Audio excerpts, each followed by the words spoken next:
Yourselves a certain way, lacking dignity. It says no nation is stronger than its woman. And you're the next generation of great women. You are Harriet Tubmans, you are Sojourner Truths, you are Mother Teresa's, you are Oprah Winfrey's, whatever you want to consider great. You know, I go back, Arset, Nefertiti. All these queens are you. And to see you doing what we call in the hood birdish stuff, you know, it's very heartbreaking for a young man like myself. You know, we're all not perfect, but we have to strive to be something close to it. And perfection is stagnation, meaning once something is perfect, it can't move the way it used to. So it's a learning process. I know. But sisters, I hate to hear you curse out of your mouth and sound so raunchy. Sister, I hate when your pants are sagging just as low as the next kids and you got the coin slide out. You know what I'm talking about. I don't like to see when just natural things that a girl or woman should do are hard for you. Now I know we've carved out a nasty mess for you to come behind, but I know you have the power to clean it up. I've seen young ladies get together and form groups and help brothers get out of certain situations. That's powerful. I seen how young mothers, even though they still got a child, they're going to school, they're coming back taking care of that child and not just leaving it up to the grandmother and the grandfather. I see that. I see you young girls striving and being successful in nurses' aides and nurses' assistants and young teachers and things of that nature. That helps up. That's helped our esteem. Because we know we got to step up when we come meet you. But we feel we got to step up to you when you're a quote-unquote bird or a quote-unquote chicken. You think you want that type of disrespect? I know I wouldn't have it for my niece or any daughters I may have in the future. I'm a male, have a male, but I respect all women.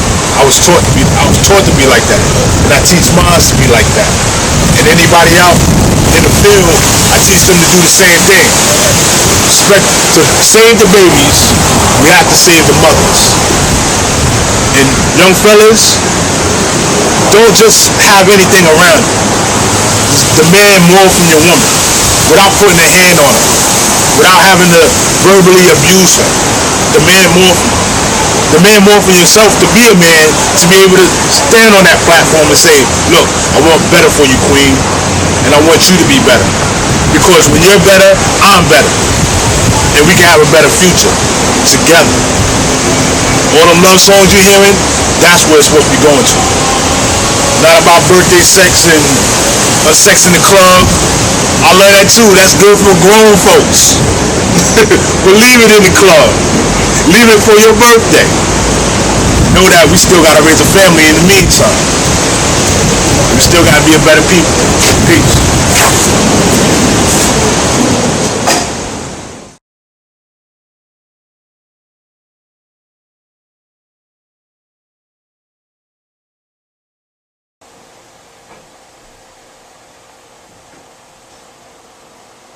Man, they're gonna definitely see what you did to that role, man, because you really brought something to that role, man. You know what I mean?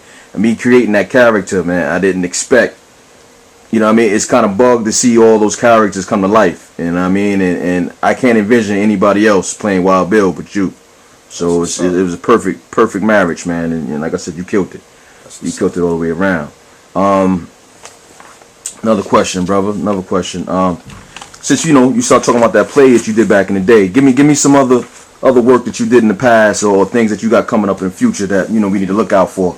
Besides working on other movies that's coming out with our clique. Okay, yeah. Basically, I did a movie called Prop. Like I said, probably like last year. It's a lot of film festivals and stuff. You can look it up on YouTube.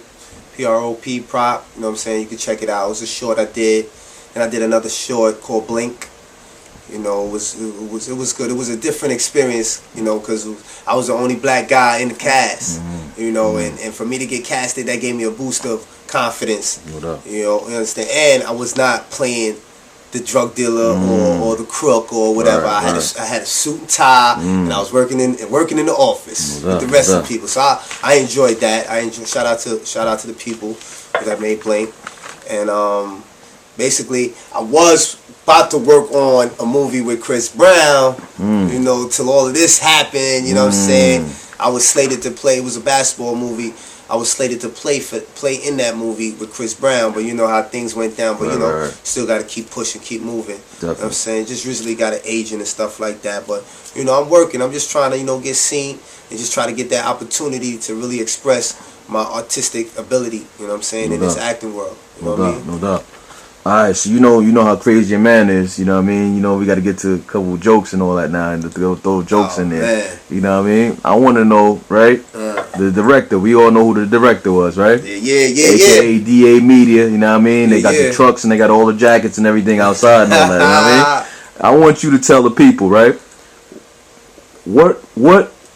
Why do you think they call my man Young Avon? He's everywhere, man.